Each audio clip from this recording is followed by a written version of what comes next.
Thank you for choosing Minority Money Mondays. Today we'll be discussing the use of partial stock apps where you can buy partial stocks. So I get the question all the time from people, how do I get started in crypto? How do I get started in stocks? And they think, you have to go in and actually buy a full asset. A lot of these sites that we'll be discussing will be sites that you can go in and buy $10 worth, $20 worth of an asset. Starting with stocks and buying partial stocks, the best apps that we have been using through the organization are the ones that we promote the most are Cash App, because most people already have Cash App on their phone. It actually keeps track of all your stock buys and things of that nature for tax purposes later on in the year. Also, Robinhood is one of the best ones when buying partial stocks and things of that nature. Acorn is also another exchange, quote unquote, that we would recommend for people who automatically swipe their debit cards and things of that nature and will like for that rollover change to go into a stock portfolio or something of that nature to be able to build an investment portfolio. That way, Acorns is also another good app. The benefits of an app such as Robinhood are the fact that you can, one, go in and buy partial stocks. It also will give you a breakdown through the app of how much is allocated to a certain stock or crypto. They have certain cryptos that you could also buy on Robinhood. Robinhood we see is a great starter for people who are just now getting into stocks or getting into crypto to actually get your feet dipped into the water a bit. Being the fact that, as stated, that a bunch of people already have Cash App already on their phone.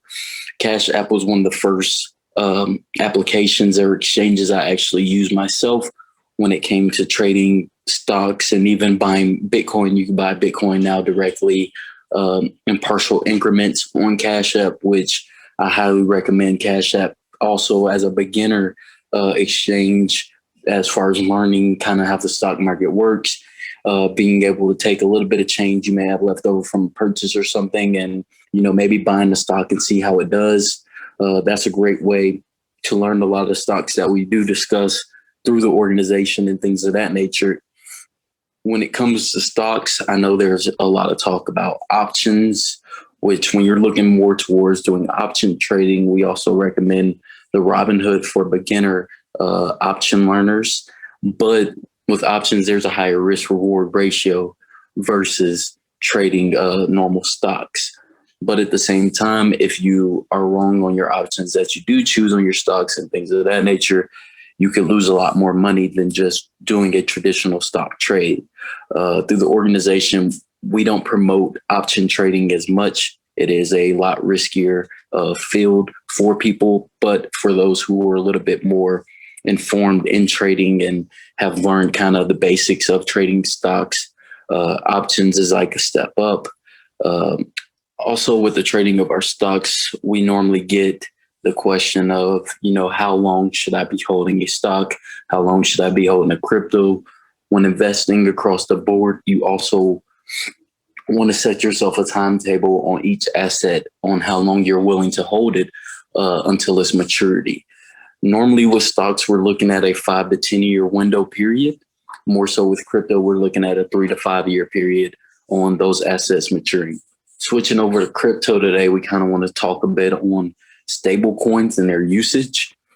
The main exchange that we push through the organization would be Coinbase, which their main stable coin on the Coinbase app would be the USDC, which is a version of a digital currency that is pegged more towards the US dollar. So it only fluctuates around that dollar value. It may dip, as low as 98 cents, as high as about $1.05. But the use of these stable coins are for when the market, as this week we saw the market tumble and a lot of percentage loss across the board, you would use the stable coins to actually keep your profit. So let's say you have Bitcoin and you've worked your way up from 10 grand to 50 grand, you would want to fluctuate into a stable coin. So when the market drops, you're not losing those huge percentages, and you can also go back in and buy at the dip. Another exchange which we introduced into the organization this week was the Crypto.com exchange, which their stable coin is one I'm more so looking at currently, if you're looking to make a little bit of money on top of holding something that you know is going to fluctuate around a stable value, they use the crypto.com coin. Now, this coin has shot up this year from around 7 cents to, I believe, currently fluctuating around 23 cents per token. We recommend this coin for people who are avid traders and actually pay attention to their crypto over time. If you're trading in and out of cryptos on the daily, crypto.com coin is one of these coins where you can, make a little percentage on top of being able to hedge against your cryptos and things of that nature. With both of these apps, you're able to go in and buy partial coins.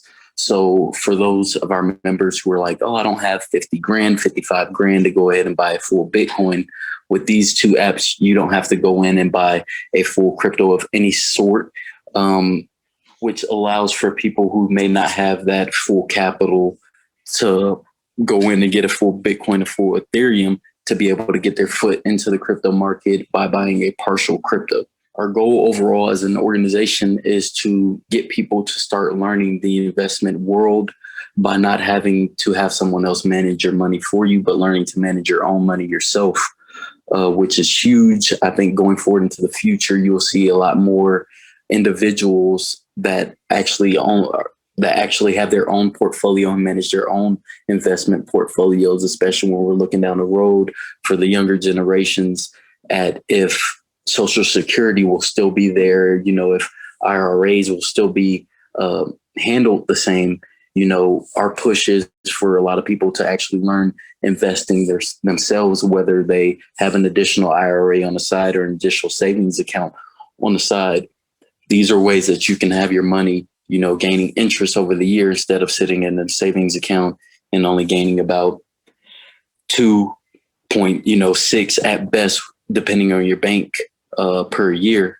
You'll be gaining way more interest, once it comes to learning how to invest in stocks and learning how to invest in the cryptos.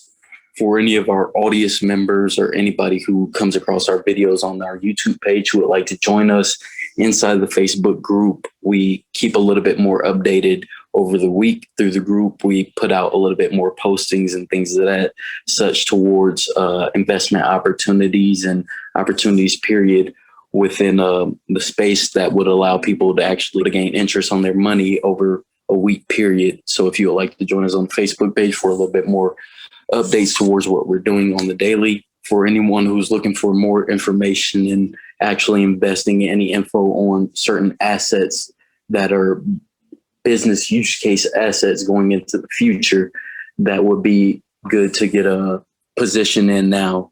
You can actually contact us directly through the Facebook page or through the Twitter, through a direct message if you're looking for more information on that end. Again, stay tuned to our other segments throughout the week, our Wednesday segments, our Friday segments, and also our Monday segments, where we look to give information on a lot of things that could benefit minority communities across the board.